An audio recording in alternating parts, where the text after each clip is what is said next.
Hello everyone, good morning, सत श्री अकाल, नमस्कार. Myself Rajeev Raj Singh, Narayana physics faculty. So once again आप तमाम लोगों का टनाटन फिजिक्स में स्वागत है, राइट? तो चलिए, मैंने अभी तक आपको इलेक्ट्रिक डाइपोल के 2 एपिसोड दे दिए हैं. आज हम थर्ड एपिसोड की बात करने वाले हैं. इलेक्ट्रिक डाइपोल की थर्ड एपिसोड की बात हम आज करेंगे, करेक्ट? ओके, चलिए तो फटाफट हम बात करते हैं.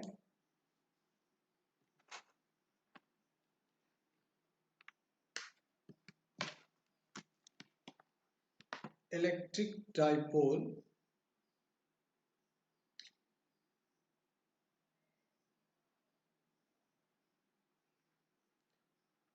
Electric dipole third. ठीक है, ये थर्ड एपिसोड की हम बात कर रहे हैं. 2 एपिसोड हम ऑलरेडी डिस्कस कर चुके हैं.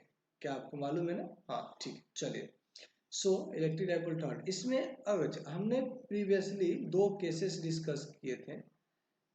2 नहीं, 3 केसेस डिस्कस किए थे और कुछ क्वेश्चंस डिस्कस किए थे. अब हम बात करेंगे कि अगर इलेक्ट्रिक डाइपोल को यूनिफॉर्म इलेक्ट्रिक फील्ड में डाल दिया जाए तो क्या फर्क पड़ेगा, उसका टॉर्क क्या होगा, उसको रोटेट करने के लिए वर्क कितना चाहिए, उसका पोटेंशियल एनर्जी क्या होगा, एंड ये सब चीजें हम डिस्कस करेंगे. तो लिखते हैं electric dipole in uniform electric field.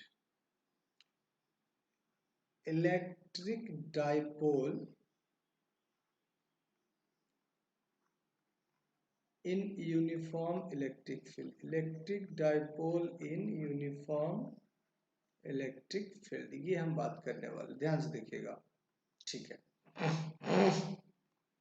तो चलिए, यूनिफॉर्म इलेक्ट्रिक फील्ड की बात मैंने पहले ही बताया रखा है कि ये स्ट्रेट लाइन होता है और इक्वी डिस्टेंट होता है. कैसा होता है? ये स्ट्रेट लाइन होता है. जैसे ये एक स्ट्रेट लाइन हो गया, ठीक है? तो ये स्ट्रेट लाइन होता है और इक्वी डिस्टेंट होता है.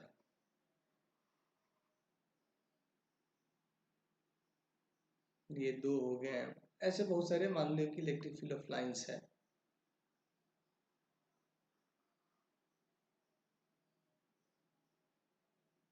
ठीक है, इसी में एक और ड्रॉ कर लो आप, कोई दिक्कत नहीं है. ठीक है, तो मान लो ये इलेक्ट्रिक फील्ड ऑफ लाइन से एक और प्लॉट कर लो. चलो, आप कह रहे हो तो मैं कर देता हूँ.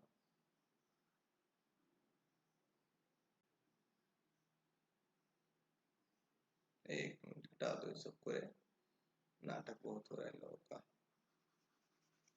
ठीक है, कोई नहीं, अपन हाथ से ड्रॉ कर लेंगे. चलो, जैसे ये मान लो आपने एक electric field of lines, uniform electric field of lines है. तो uniform electric field of lines जो होता है इक्वी डिस्टेंस और स्ट्रेट लाइन होता है, ये हमें मालूम है, राइट?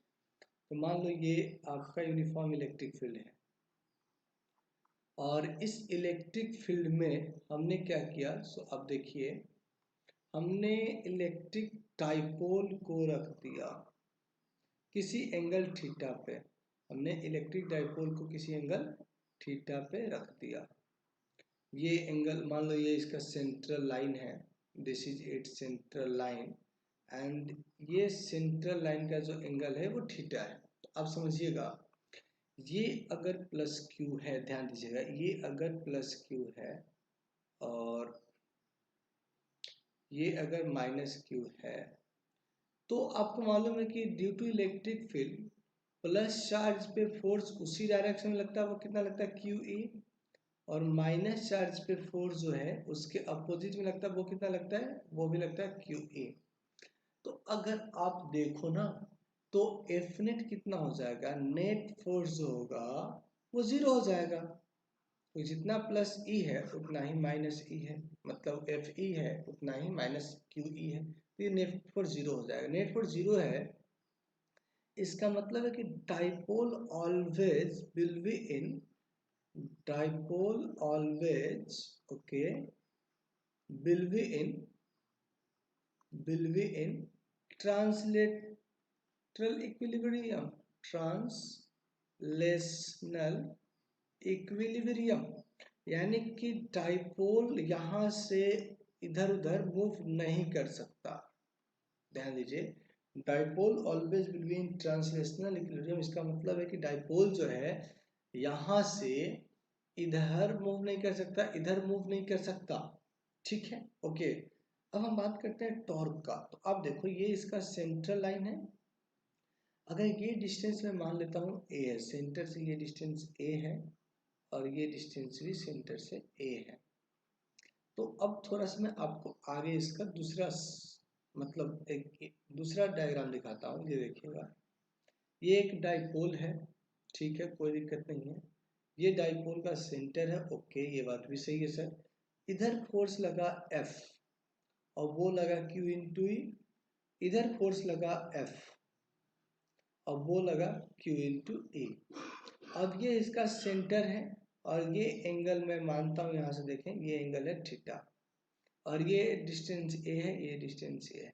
तो अब खुद सोचो ना, ये टॉर्क क्या करेगा, इसको रोटेट करेगा किधर की तरफ। तो आप खुद बताओगे सर ये टॉर्क इसको रोटेट करेगा किधर, क्लॉकवाइज में, ठीक है। ये टॉर्क इसको रोटेट करेगा इधर, तो ये भी क्या है, क्लॉकवाइज है, यानी कि दोनों डायरेक्शन ऑफ टॉर्क जो है क्लॉकवाइज है।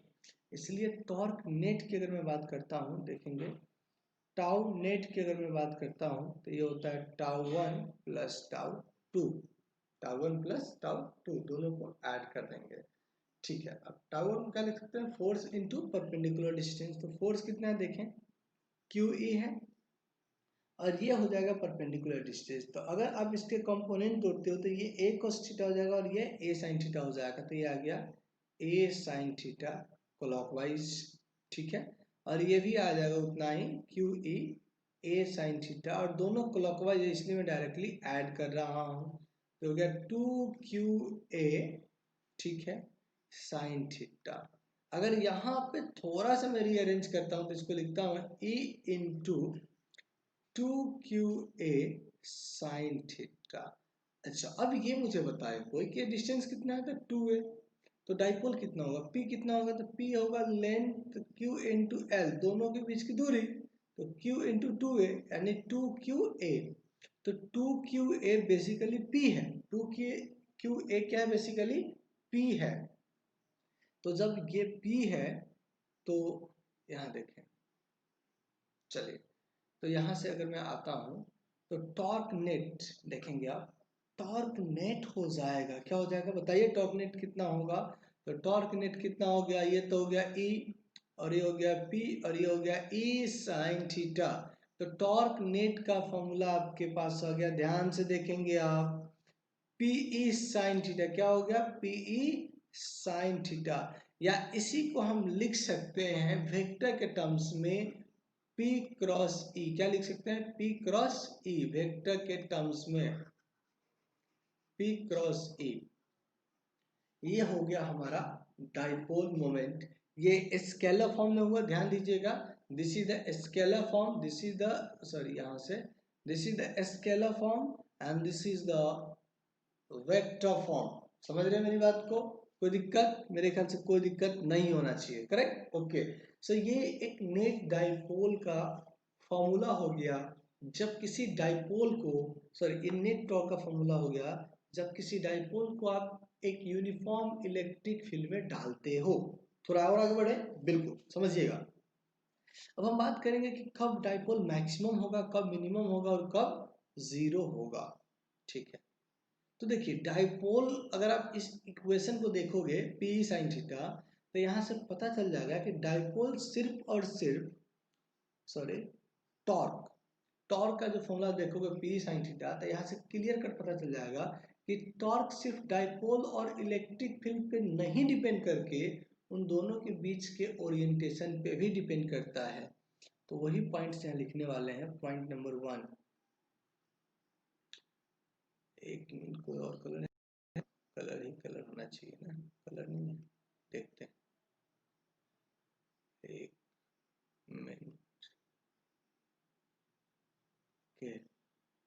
तो फर्स्ट पॉइंट ये है कि टॉर्क, जो टॉर्क है will not only depend on will not only depend on only depend on electric field and dipole, but also depend on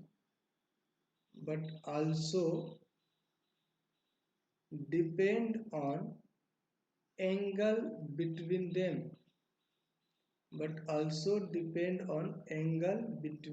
दोनों के बीच की जो एंगल है उस पे भी ये डिपेंड करता है। क्लियर कहानी? जैसे आप खुद देखो, मैं आपसे पूछता हूँ कि टाउ मैक्सिमम क्या होगा, मैक्सिमम टॉर्क क्या होगा, तो आप क्या बोलोगे कि सर ये एंगल जब मैक्सिमम होगा ना तब ये मैक्सिमम हो जाएगा, यानी कि PE होगा maximum torque when sine theta क्या होना चाहिए, साइन थीटा उस समय 1 होगा तो थीटा क्या होगा 90 डिग्री, यानी कि डाइपोल और टॉर्क में डाइपोल एंड इलेक्ट्रिक फील्ड में 90 डिग्री का एंगल होगा तो उस समय टॉर्क जो होगा मैक्सिमम होगा, जैसे AE हो गया और ये P हो गया, तो इस समय आपको मैक्सिमम टॉर्क मिलेगा। ठीक है, अब हम बात करते हैं कि मिनिमम टॉर्क कब मिलेगा फिर। ठीक है, उसकी बात कर लेते हैं, चलो आप कहते हैं तो कर लेते हैं। सो मिनिमम टॉर्क, यहाँ देखें टाउ मिनिमम की अगर बात करता हूं तो ये हो जाएगा 0, और ये कब 0 होगा, जब साइन थीटा ही 0 हो जाएगा, यानी कि उस समय थीटा जो होगा 0 डिग्री होगा और 180 डिग्री होगा, तब ऐसा होगा। क्लियर है कहानी? क्या समझ गए? चलिए अब थोड़ा सा और, ये डेरिवेशंस भी आपसे बोर्ड में पूछे जाते हैं कि derive the equation of torque in uniform electric field. Clear कहानी? कई बार नीट वालों ने क्वेश्चन इस पे पूछे हुआ है। ठीक है, अब हम बात करते हैं एक्सप्रेशन ऑफ वर्क डन, कि अगर एक डाइपोल को एक ओरिएंटेशन से दूसरे ओरिएंटेशन में अगर आपको धीरे धीरे ले जाना है तो कितना वर्क डन होगा। लिखेंगे एक्सप्रेशन ऑफ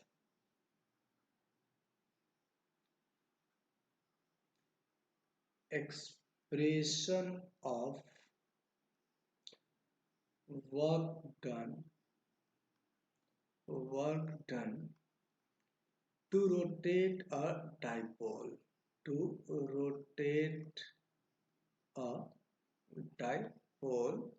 slowly।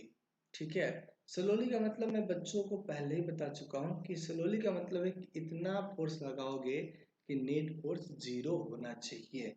ठीक है, ज्यादा नहीं होना चाहिए। ठीक है, अब समझिए चीजों को। हम डायग्राम पे आते हैं। मान लिया जाए ये यूनिफॉर्म इलेक्ट्रिक फील्ड है, this is the uniform electric field. Okay, uniform electric field, correct. और इसमें हमने क्या किया है, एक डाइपोल को मान लो, ये डाइपोल कुछ इस तरीके से है, यहाँ पे है, तो यहाँ पे माइनस क्यू होगा और यहाँ पे प्लस क्यू होगा, करेक्ट। ठीक है, ये इसका सेंटर हो गया। ठीक है, इसको मैं यहाँ से ये सेंटर लाइन मान लेता हूँ। अभी मान लो ये θ1 पे है, मान लो कि इस डाइपोल को रोटेट करके मुझे इस पोजीशन में लाना है, यानी कि ये माइनस क्यू हो जाएगा और ये प्लस क्यू हो जाएगा, और अब ये आपके लिए θ1 था, अब ये आपके लिए θ2 हो गया। तो क्वेश्चन है कि θ1 से θ2 को ले जाने में आपको कितना वर्क करना पड़ेगा। तो समझिए, अब आप देखोगे तो इस डाइपोल को अगर मैं इस तरफ खींचता हूं तो अभी आपने देखा कि इस पे जो फील्ड का टॉर्क होता है वो क्लॉकवाइज होता है। फील्ड का टॉर्क किधर होता है, क्लॉकवाइज होता है। तो इस टॉर्क को ओवरकम करने के लिए आपको इसके अपोजिट में एंटी क्लॉकवाइज डायरेक्शन में टॉर्क लगाना पड़ेगा। This torque will called torque of external agent. और मैंने बोला कि दोनों स्लोली आपको ले जाना है, स्लोली अगर आपको ले जाना है तो दोनों का मैग्नीट्यूड इक्वल होना चाहिए। ठीक है, तो वर्क डन का फॉर्मूला यहाँ से आ जाएगा, W ऑफ एक्सटर्नल एजेंट का हो जाता है, आपको मालूम है ये ट्रांसलेशनल ये रोटेशनल होगा, तो रोटेशनल का होता है टाउ डी थीटा, और ये θ1 से θ2 जा रहे हो आप। अब टाउ तो आपको मिल गया कितना, P sin theta into D theta, P sin theta into D theta, θ1 से θ2। ठीक है, अब इसको PE को मैं ले लिया कॉमन, सॉरी कॉन्स्टेंट बाहर। साइन थीटा का इंटीग्रेशन आपको मालूम होगा माइनस कॉस थीटा, और लिमिट हो गया θ1 से θ2। अब इस लिमिट को जब आप रखेंगे ना, जब इस लिमिट को आप रखेंगे तो खुद ब खुद आप देख लीजिए क्या आंसर आने वाला है, आपको खुद ब खुद पता चल जाएगा मेरे दोस्त। मेरे यारा मेरे सोनम, W एक्सटर्नल हो जाएगा, क्या हो जाएगा, PE माइनस कॉन्स्टेंट बाहर ले लिया मैं, ये हो गया cos θ2 माइनस ऑफ cos θ1। जब वो माइनस अंदर मल्टीप्लाई होगा तो फिर ये हो जाएगा PE cos θ1 minus cos θ2। This is the work done of an external agent, यानी कि किसी डायपोल को एक जगह से दूसरे जगह रोटेट करने में इतना वर्क की जरूरत आपको पड़ेगी। बताइए, यहाँ तो कोई दिक्कत किसी को? मेरे ख्याल से कोई दिक्कत नहीं होना चाहिए, राइट। चलिए नेक्स्ट टॉपिक पे आते हैं। ठीक है, ऐसे कई सारे क्वेश्चंस आपको मिलेंगे। तो अब नेक्स्ट टॉपिक पे आते हैं कि what will be potential energy. Potential energy क्या होगा, कुछ समझ में आ रहा है आपको? ओके ओके ओके, ये तो काफी अच्छी बात है, समझ में आ रहा है आपको। वर्क डन को भी हम पोटेंशियल एनर्जी के तौर पे फाइंड कर सकते हैं। कैसे, वो आपको दिखा देते हैं।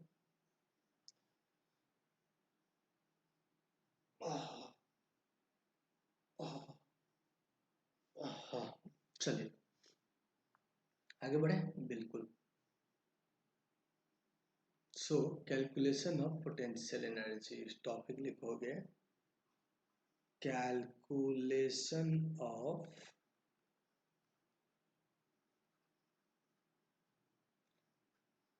Potential energy. ठीक है, अब समझिएगा, चीजों को ध्यान से समझना बेटा। ऐ मेरे दोस्त मेरे सनम, ये अगर डाइपोल है, सॉरी ये इलेक्ट्रिक फील्ड है, ठीक है, ओके नो इशू। अगर ये आपका मान लिया जाए ये इनिशियल डाइपोल का डायरेक्शन है, P है, यानी कि ये माइनस क्यू होगा और ये प्लस क्यू होगा। ठीक है, क्यू ई सॉरी क्यू होगा प्लस क्यू, दोनों सिर्फ ये माइनस क्यू और ये प्लस क्यू। ठीक है, कोई दिक्कत मेरे ख्याल से नहीं होना चाहिए। अब इस डाइपोल को हम किसी भी डायरेक्शन में रोटेट कर दें तो वो क्या पोटेंशियल होता है। तो एक बार डायग्राम को इरेज कर लो, दूसरा डायग्राम बनाते, इसको इरेज कर लो सिर्फ।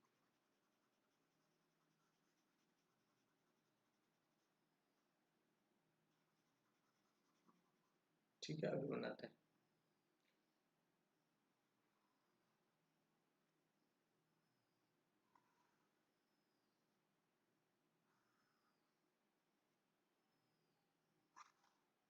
ठीक है, चलिए।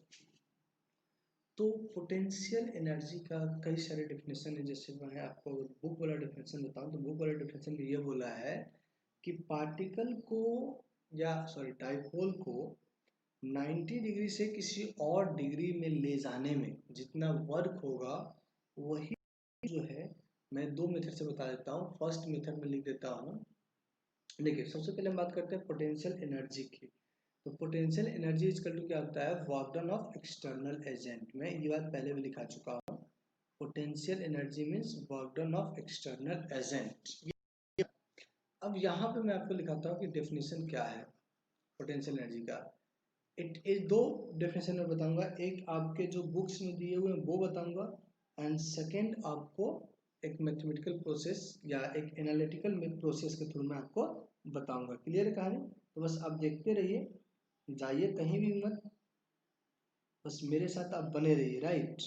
ओके, देखिए, it is defined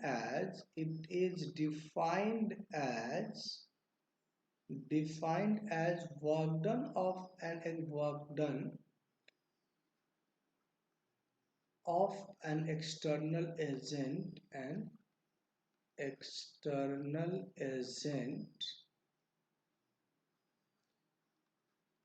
to rotate, ध्यान दीजिएगा, to rotate a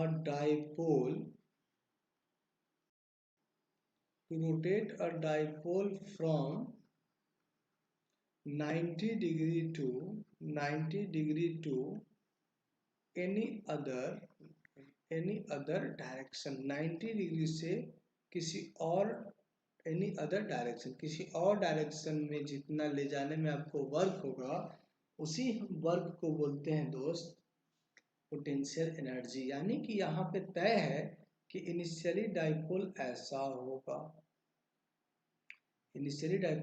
minus Q होगा और यहाँ प्लस क्यू होगा। ध्यान से देखिएगा, और इसको मान लो कि रोटेट करके मैं ऐसा ले आया, तो यहाँ से यहाँ तक लाने में जो वर्क होगा इसी को हम पोटेंशियल डिफाइन करेंगे। यानी कि मान लो कि यहाँ θ1 जो है वो क्या है 90 डिग्री है, और θ2 को आप थीटा मान लो, θ2 को क्या मान लो आप थीटा मान लो, ये आपकी मर्जी, आप कुछ भी मान सकते हो, मैं थीटा मान लेता हूँ फॉर इजी के लिए, राइट।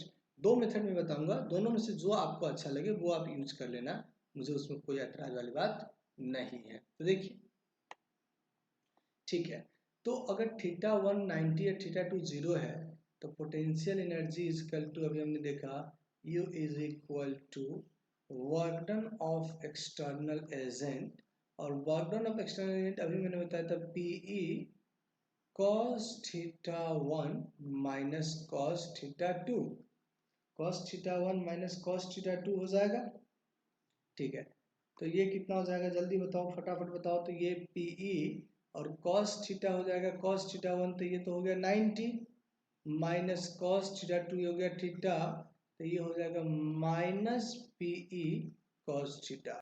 तो यहाँ से देखें पोटेंशियल एनर्जी का आपके पास एक एक्सप्रेशन आ चुका है, वो आ चुका है माइनस PE cos थीटा, या इसी को मैं लिख सकता हूँ माइनस P डॉट ई, यानी कि आप यहाँ से ये भी डेफिनेशन बना सकते हो कि this is defined as dot product of और negative dot product of electric potential, sorry electric dipole and electric field भी आप बना सकते हो। क्लियर कहानी, जल्दी बताओ, यहाँ तो कोई दिक्कत है? कोई दिक्कत नहीं है, चले आगे। ओके, अब क्वेश्चन आप पूछोगे कि सर दूसरा क्या है, तो वो मैं आपको बता देता हूँ, सेकेंड मेथड। चलिए, तो सेकेंड मेथड आप यहाँ देख लीजिए, जैसा आप जो आपको अच्छा लगे वो मेथड आपको यूज करना है। मेरे तरफ से कोई रिस्ट्रिक्शन आपको नहीं है कि आपको यही यूज करना है, लेकिन बुक में ये वाला मेथड दिया हुआ है, ये चीज ध्यान रखेंगे बोर्ड के एग्जाम में जब लिखोगे, तो बोर्ड के एग्जाम में ये वाला लिखोगे। चलिए सेकेंड मेथड की हम बात करते हैं, तो सेकेंड मेथड क्या है, वो बड़ा आसान है, वो बेसिकली एक मैथमेटिकल मेथड है। चलिए ध्यान से देखिएगा, मान लिया जाए ये आपका इलेक्ट्रिक फील्ड है, ठीक है, ये इलेक्ट्रिक फील्ड है, okay okay okay, electric field है।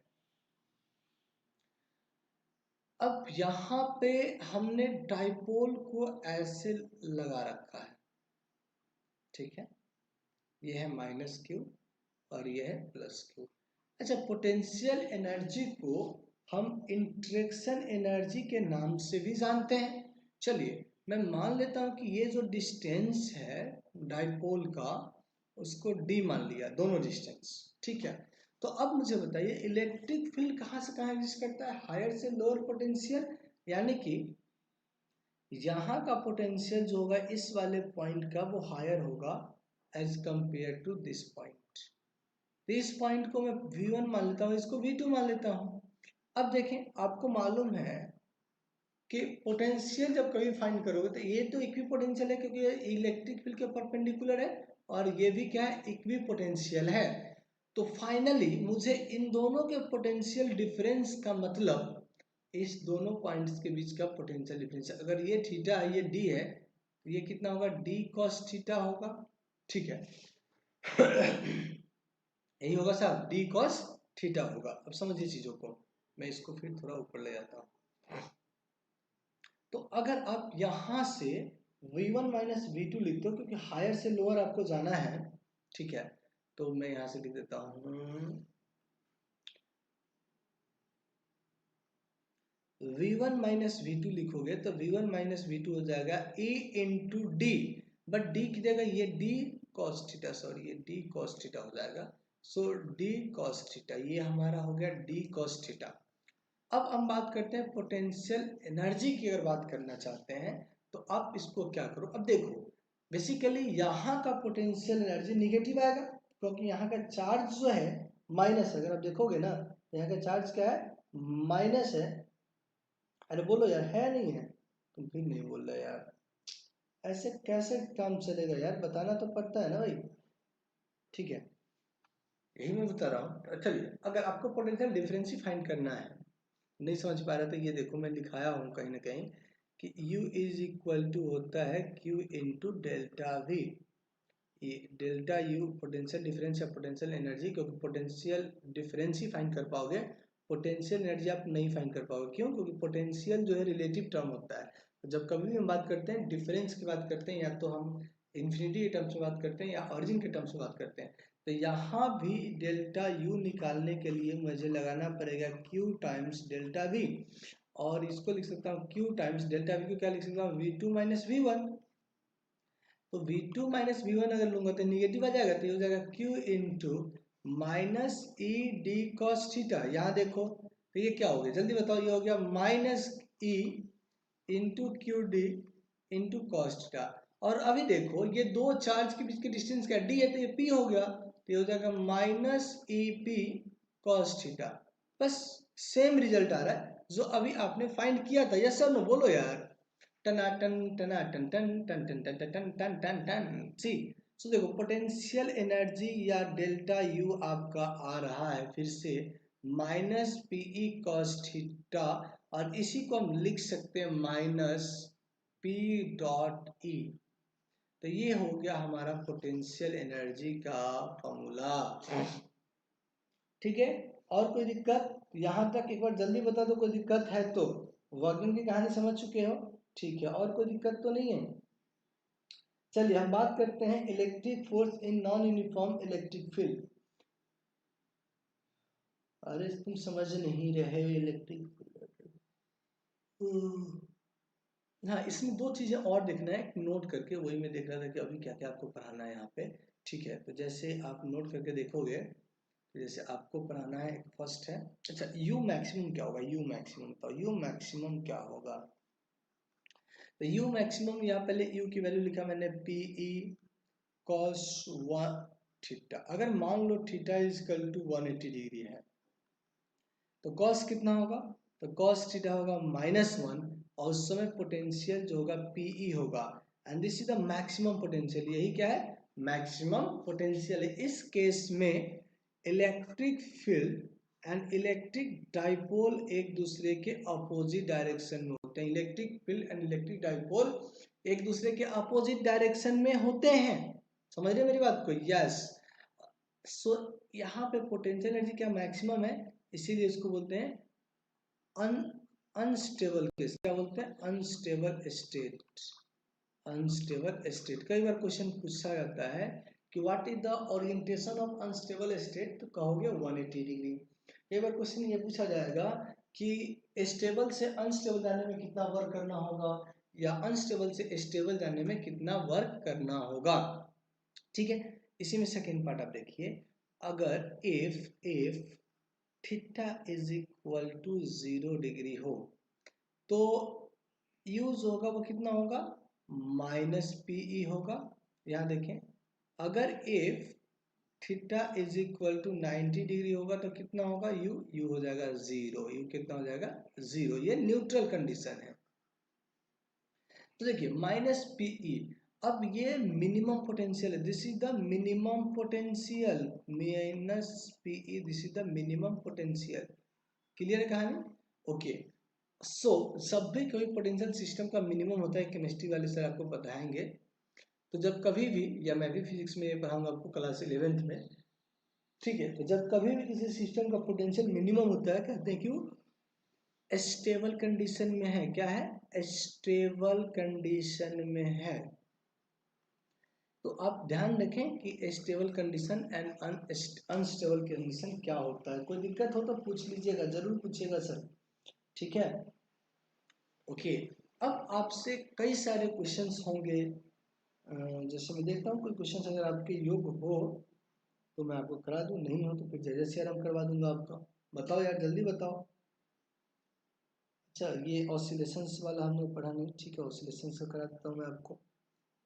चलिए, तो मैं आपको, हाँ, एक नया हेडिंग पढ़ा देता हूँ, ऑसिलेशन ऑफ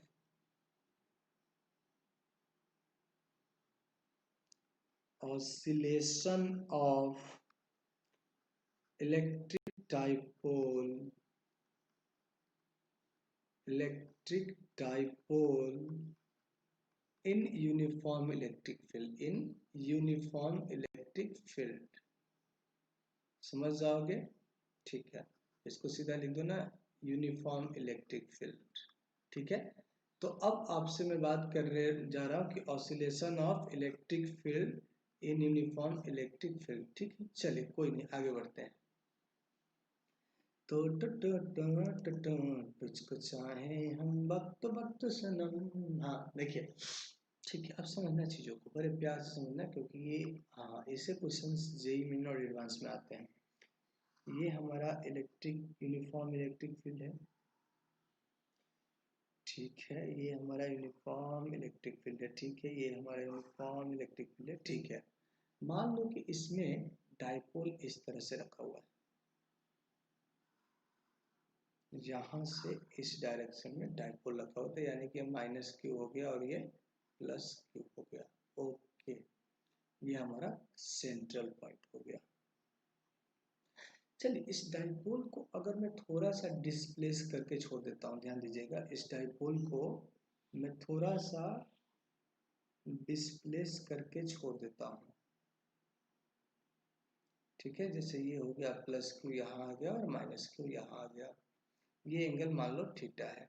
तो अब क्या देखोगे, इस पे टॉर्क लगेगा, डेफिनेटली इस पे फोर्स लगेगा, और इस पे फोर्स इधर लगेगा। और हमने पढ़ा था कि ये जो फोर्स दोनों मिलके एंटी क्लॉकवाइज टॉर्क प्रोड्यूस करता है, यानी कि ये रोटेट करके कहाँ पे, ये रोटेट करता हुआ यहाँ पे आएगा फिर से। लेकिन जब ये यहाँ से यहाँ आएगा तो वो रुक नहीं पाएगा। क्यों? जब यहाँ से यहाँ आएगा तो उसकी रोटेशनल काइनेटिक, जो ये पोटेंशियल एनर्जी है, रोटेशनल पोटेंशियल, कोई ना कोई पोटेंशियल एनर्जी तो है। वो पोटेंशियल क्या होता है, minus P sine, sorry P cos थीटा। तो यहाँ पे उसके पास कुछ ना कुछ पोटेंशियल एनर्जी है, लेकिन जब यहाँ आएगा तो उसका पोटेंशियल एनर्जी घट जाएगा। जब पोटेंशियल एनर्जी उसका घट जाएगा तो पता है क्या होगा, काइनेटिक एनर्जी में कन्वर्ट होगा। यानी कि जब ये डाइपोल यहाँ पे आएगा रोटेट करता हुआ तो उसके पास कुछ ना कुछ काइनेटिक एनर्जी होगा, इसलिए वो वहाँ नहीं रुक पाएगा, और फाइनली वो डाइपोल इस तरीके से हो जाएगा। ये डाइपोल जो है इस तरीके से हो जाएगा, ध्यान दीजिएगा, इस तरीके से आ जाएगा। यानी कि ये डाइपोल जो है, यहाँ देखें, एक पॉइंट यहाँ पे इस तरीके से और इस तरीके से रोटेट करती रहेगी। ठीक है, यानी कि इसी को हम बोलते हैं एसएचएम कर रही है। क्या कर रही है? एसएचएम, क्योंकि एक फिक्स लाइन के अबाउट वो एंगुलर डिस्प्लेसमेंट कर रही है, so it is called angular SHM. ठीक है, लेकिन कब? जब थीटा जो होगा, मैं वही लिख देता हूं कि when dipole displaced slightly, when dipole displaced slightly, यानी कि theta is very small, theta is what, very small, it perform, right, it perform SHM, but ये एंगुलर SHM होगा, राइट।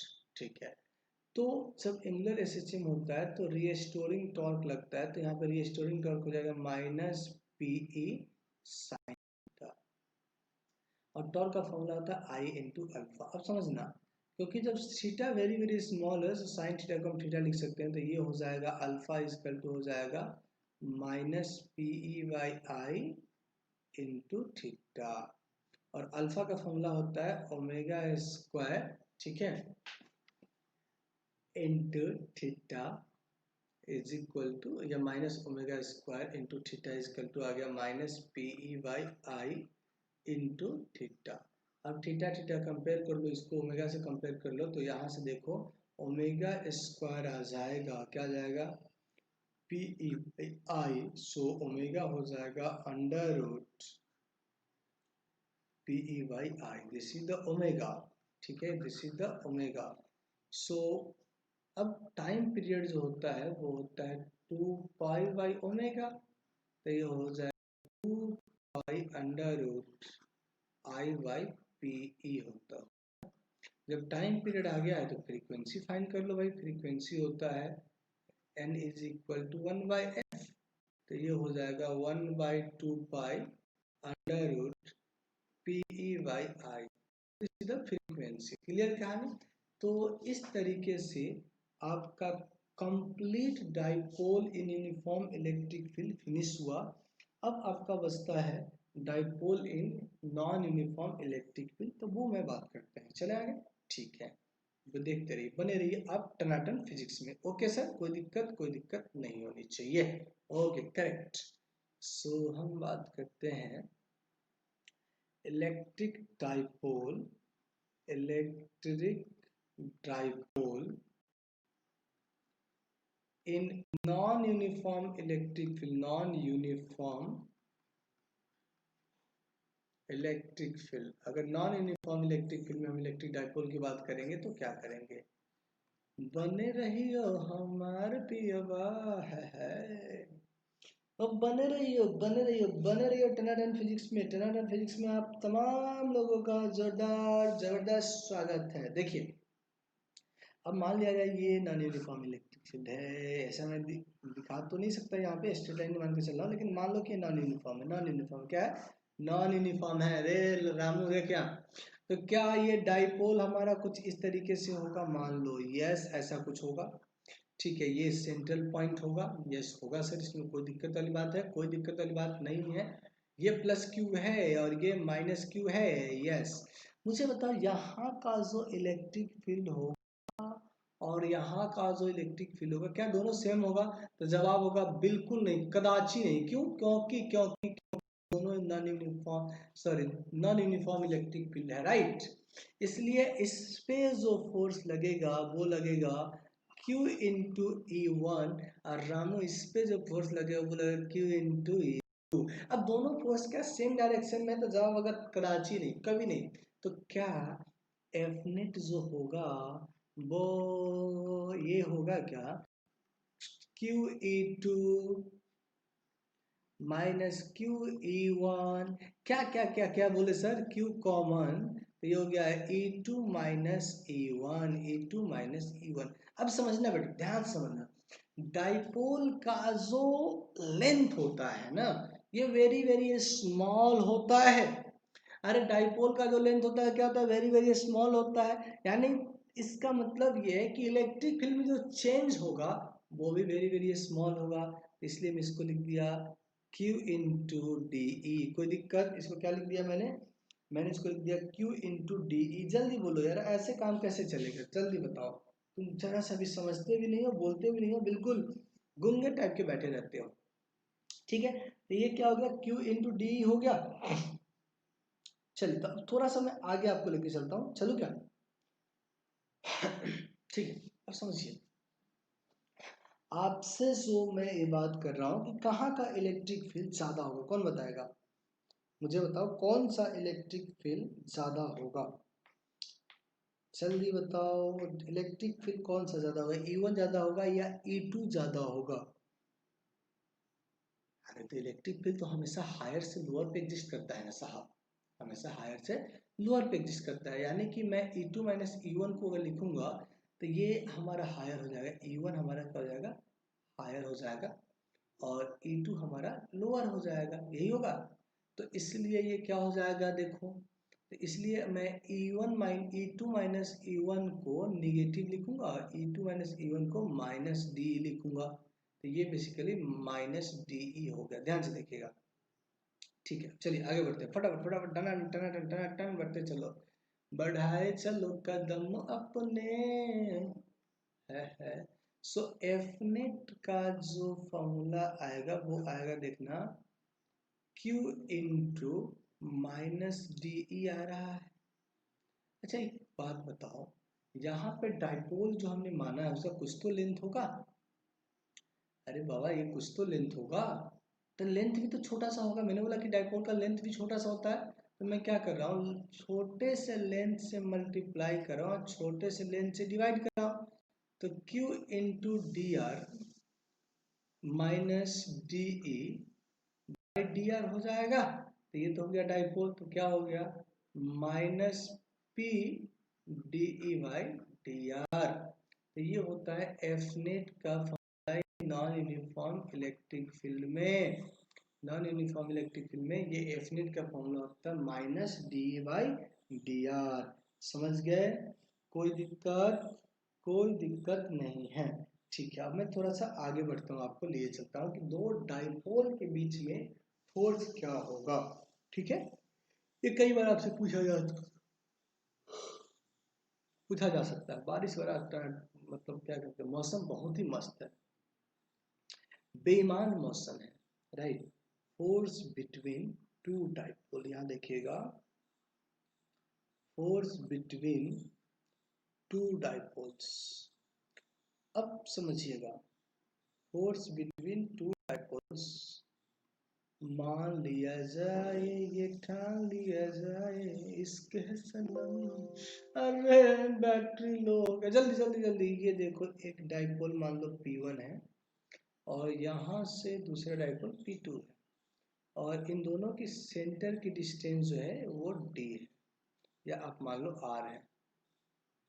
तो मेरा क्वेश्चन है कि P1 और P2 में कितना फोर्स लगा, तो आप बताओगे सर दोनों में सेम फोर्स लगे, जितना फोर्स ये उस पर लगाएगा उतना ही वो इस पे लगाएगा, यानी किसी एक पे फाइंड कर ले। ठीक है, तो इस डाइपोल के कारण यहाँ पे इलेक्ट्रिक फील्ड कितना होगा, तो यहाँ पे जो इलेक्ट्रिक फील्ड होगा वो हो जाएगा, ये तो एंड ऑन पॉइंट है, कितना हो जाएगा 2k P1 by R Q होगा। यस, बट हमें फोर्स जो होगा P2 पे, यानी force on second dipole due to first जो होगा वो तो ये नॉन यूनिफॉर्म है, क्योंकि आर पे डिपेंड कर इलेक्ट्रिक नॉन यूनिफॉर्म है। तो क्या लिखेंगे, P2 into D by D are करते हैं, समझना, P2 into D by D are करते हैं। अब P2 को, अब यहाँ से डी बाई डी आर, और इलेक्ट्रिक फील्ड की वैल्यू वहां से रख दो आप 2k P1 by R cube.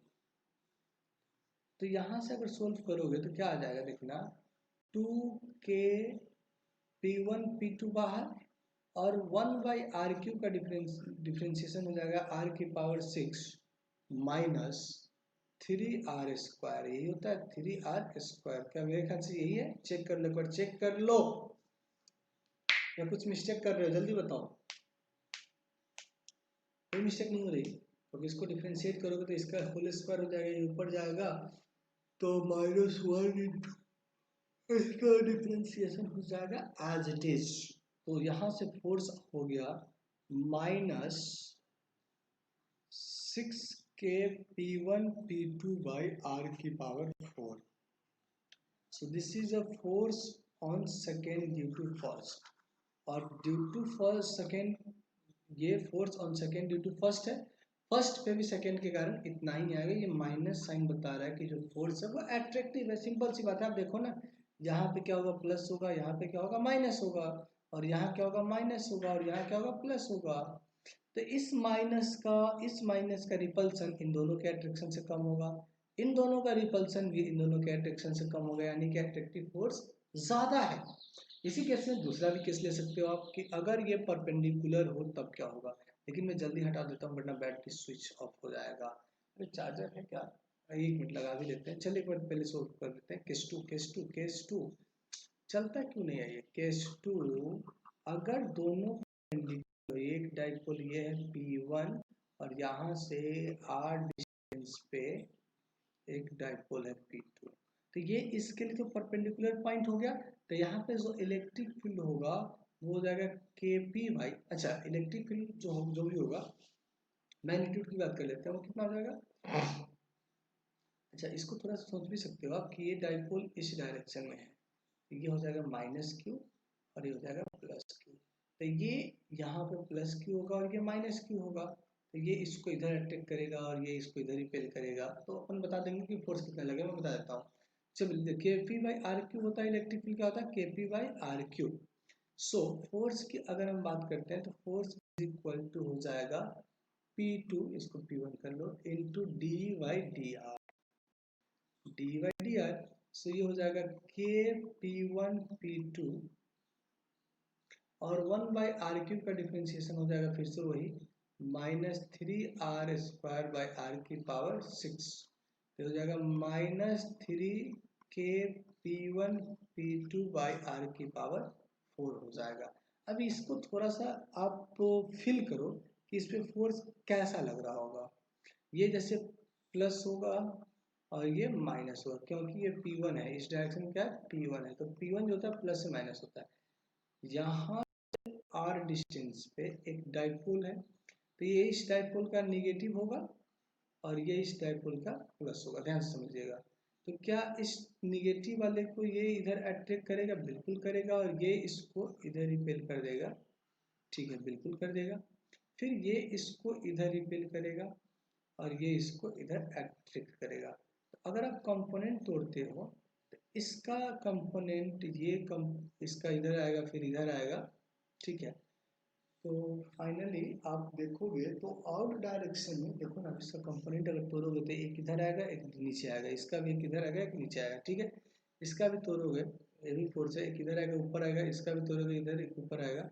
तो जितने ऊपर से वाले कैंसिल हो जाएंगे और नेट फोर्स इस पे इस डायरेक्शन में एट्रैक्टिव डायरेक्शन में लगने लगेगा। इसलिए ये बता रहा है कि फोर्स कैसा है, एट्रैक्टिव है, ठीक है। तो चलिए, अब डाइपोल के क्वेश्चंस आप लगा सकते हैं। इस तरीके से आज आपका डाइपोल खत्म हो गया।